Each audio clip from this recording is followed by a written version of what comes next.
Who's this guy? Yeah! Here you go, Caesar Milan, the dog whisperer. And what's his deal? What does he do?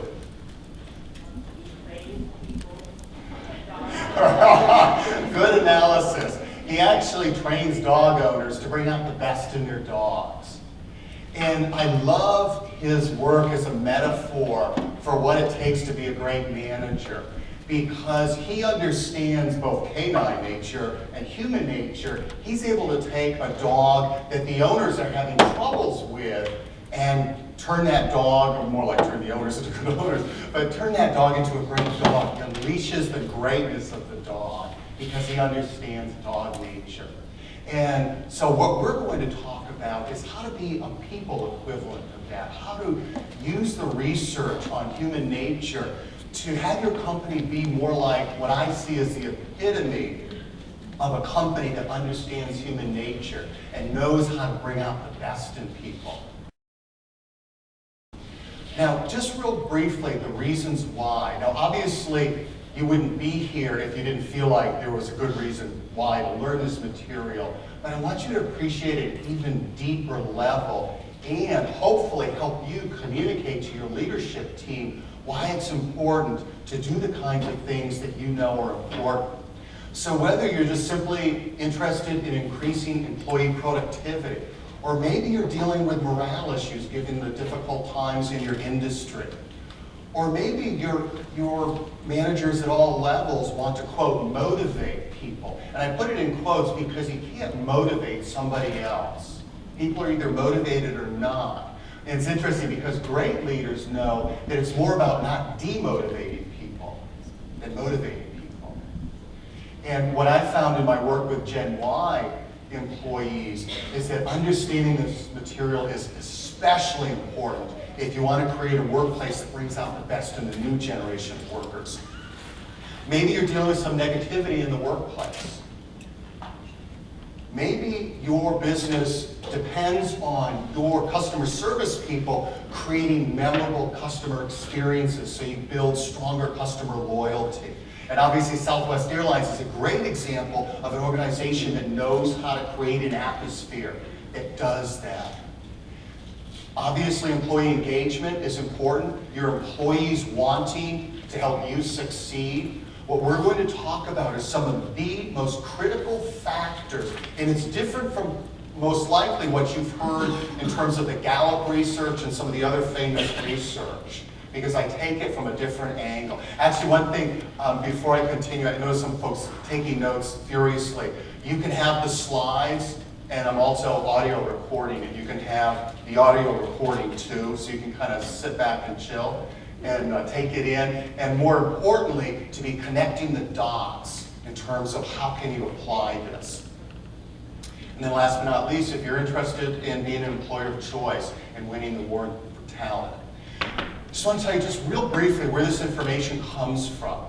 Number one, it comes from work that I've done over the years with struggling organizations who are worried about how come we don't have high employee engagement. We need people to ramp up their productivity, but they don't seem to be interested in that. And hearing from employees moments of truth, I really want you to hear this, moments of truth where they interacted with their boss or the employer as a whole that left them feeling unappreciated or disrespected. And they've held, and some of these interviews I remember for a decade later, they stand out in my mind as so poignant that they're still holding on to the hurt and the resentment, but they of course never told their boss. They never told HR, they never told their employer. And so their thoughts are on feeling hurt and unappreciated and disrespected, not on providing more value, not on going the extra mile. So it comes from hearing the moments of truth from employees about what makes the biggest difference and what they're engaged in. It also comes from doing research with high-performing organizations and finding out those key differences between them and low-performing organizations, regardless of the industry. And it's been so fascinating to do that over the years and hear those common themes. It also comes from research in the world of human nature, and that's where Human Nature at Work comes into play. And what I found over the years is there's an unbelievable gold mine of information about how you can become a people whisperer. It typically doesn't make its way into the business world because everybody's so busy. And so what I've tried to do over the years is take that research, translate it into practical strategies. So a busy, whether it's a team lead or a senior level leader, can apply to bring out the best in people. So that will play a major role in what we explore today. Whoops, okay. 3 metaphors for you to use. How many of you have read the book Made to Stick? Okay, those of you who haven't, you've got to read it. It's one of the best books if you want to be taken seriously. And it's a book that every senior, well, actually any leader should read, because it's about how to communicate in ways that stick in people's minds as well as inspire people. And one of the 6 principles that they talk about, the brothers Heath, as I call them, Chip and Dan Heath, one of the principles they talk about is ideas that are made to stick are concrete. So if you want to communicate to your leadership team about the importance of addressing the people side of work, I'm curious, you don't have to raise your hand, especially if your boss is in the room. How many of you ever worked in a place where they talked about soft skills as like this touchy-feely, warm, fuzzy stuff? And the point I try to make is, unless you're managing robots, you kind of need to know that stuff. Well, how can you communicate that? So one, we've got the people whisperer or employee whisperer metaphor. Also, we've got the green thumb metaphor that you can use. That if you know people who have a green thumb, they understand the nutritional nutrient requirements. They understand the growing conditions that each type of plant, whether we're talking about flowers or vegetables, each plant requires to flourish. And then, how many of you feel like you have a green thumb? How many of you have like a black thumb? Okay. Oh, wow. Okay. It's not the horticultural society here, I say. That being a people whisperer, employee whisperer is like having a green thumb. You'll have a way more productive workforce. Now, for the more IT-oriented managers, it's like the true enterprise software. The so-called soft skills are the human software that make high performance possible.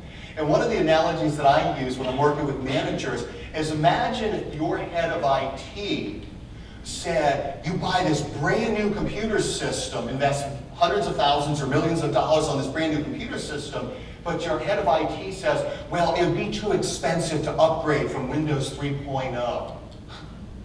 Would you want that person, head of IT in your company? But what does it say if leaders aren't willing to invest in the true enterprise software that brings out the best in people? Because it was interesting, actually I just read this last night, I'll grab it. This great quote by Peter Drucker.